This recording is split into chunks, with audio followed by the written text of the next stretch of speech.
Reporter breaking. സാമൂഹിക മാധ്യമ വിഭാഗം ശക്തിപ്പെടുത്താൻ കോൺഗ്രസ്. സാമൂഹിക മാധ്യമ ഇടപെടൽ ദുർബലമെന്ന വിമർശനത്തിന് പിന്നാലെയാണ് നീക്കം.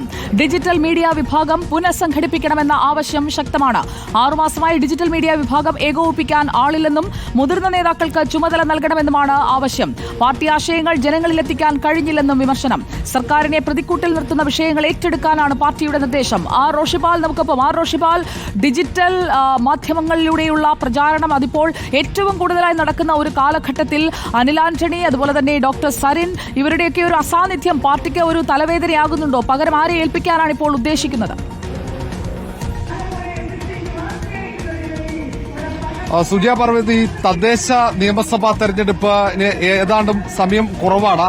ഈ ഒരു ഘട്ടത്തിൽ പോലും കോൺഗ്രസിന്റെ ഡിജിറ്റൽ മീഡിയ വിഭാഗത്തിന് പ്രതീക്ഷിച്ച പോലെ ഉയരാൻ കഴിഞ്ഞില്ല എന്ന വിലയിരുത്തലാണ് നേതൃത്വത്തിന്. ഈ സാഹചര്യത്തിൽ കൂടിയാണ് ഈ സാമൂഹ്യ മാധ്യമ വിഭാഗം ശക്തിപ്പെടുത്താനുള്ള തീരുമാനത്തിലേക്ക് കോൺഗ്രസ് കടക്കുന്നത്. നിലവിൽ സർക്കാരിനെതിരെ കൃത്യമായി ജനകീയ വിഷയങ്ങൾ അത് ജനങ്ങളിലേക്ക് എത്തിക്കാൻ സാമൂഹ്യ മാധ്യമങ്ങൾ വഴി കഴിഞ്ഞിട്ടില്ല. പാർട്ടി ആശയങ്ങൾ കൃത്യമായി ജനങ്ങളിലേക്ക് എത്തിക്കാൻ കഴിഞ്ഞിട്ടില്ല എന്ന വിലയിരുത്തൽ കൂടിയുണ്ട്. അതുകൊണ്ട് കൃത്യമായ പരിചയസമ്പന്നരായ മുതിർന്ന നേതാക്കൾക്ക് തന്നെ ചുമതല നൽകണം എന്ന അഭിപ്രായമാണ് പാർട്ടിക്കകത്ത് ശക്തിപ്പെടുത്തുന്നത്. ഒക്ടോബർ മാസമാണ് doctor P Sarin digital media വിഭാഗത്തിന്റെ കൺവീനർ സ്ഥാനത്ത് നിന്നും രാജിവെച്ചത്. ഏതാണ്ട് 5 മാസം പിന്നിട്ടിട്ടും പകരം ഇതുവരെ ഒരാളെ പോലും നിയമിച്ചിട്ടില്ല. അത് ഈ ഡിജിറ്റൽ മാധ്യമ വിഭാഗത്തെ കൃത്യമായി ബാധിക്കുന്നുണ്ട്. കൺവീനർ പദവി ഒഴിഞ്ഞുകിടക്കുന്നത്.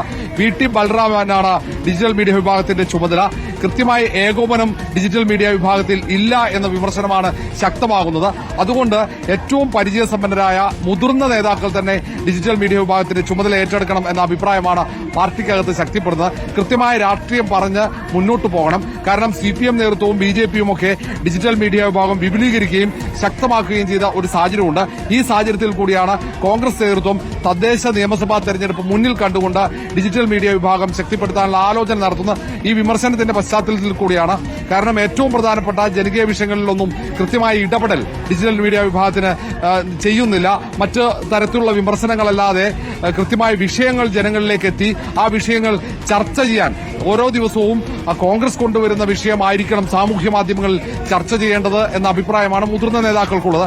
ആ തരത്തിൽ ഡിജിറ്റൽ മീഡിയ വിഭാഗം അങ്ങനെ ചർച്ച ചെയ്യപ്പെട്ട വിഷയങ്ങളൊന്നും കൊണ്ടുവന്നിട്ടില്ല എന്നതാണ് വിമർശനത്തിന്റെ പ്രധാനപ്പെട്ട കാരണം. ഡിജിറ്റൽ മീഡിയ വിഭാഗത്തിലെ രാഷ്ട്രീയ ചർച്ചകൾ കോൺഗ്രസിന്റെ നിയന്ത്രണത്തിൽ മുന്നോട്ട് കൊണ്ടുപോകണമെന്ന അഭിപ്രായം കൂടി ഉയരുന്നുണ്ട്. ഈ ഒരു സാഹചര്യത്തിൽ കഴിഞ്ഞ ദിവസം ദീപാദാസ് മുൻഷി തന്നെ ഡിജിറ്റൽ മീഡിയ വിഭാഗത്തിന്റെ യോഗം വിളിച്ചു ചേർത്തിരുന്നു. ഗൌരവത്തോടെ മുന്നോട്ട് പോകണമെന്ന കർശന നിർദ്ദേശം കൂടി സംസ്ഥാനത്തിന്റെ ചുമതലയുള്ള ICC ജനറൽ സെക്രട്ടറി നൽകിയിട്ടുണ്ട്. വിവരങ്ങൾ നൽകിയത് ആർ റോഷിപാലാണ്. ഡിജിറ്റൽ മീഡിയ വിഭാഗം പുനഃസംഘടിപ്പിച്ച് സമൂഹ മാധ്യമങ്ങളിൽ സൈബറിടത്തിലെ തങ്ങളുടെ ശക്തി അത്ര പോരാ എന്ന് തിരിച്ചറിഞ്ഞുകൊണ്ട് അത് കൂടുതൽ ശക്തിപ്പെടുത്താൻ കോൺഗ്രസ് തയ്യാറെടുക്കുന്നു എന്നതാണ് ഇപ്പോൾ വരുന്ന പ്രധാന വാർത്ത.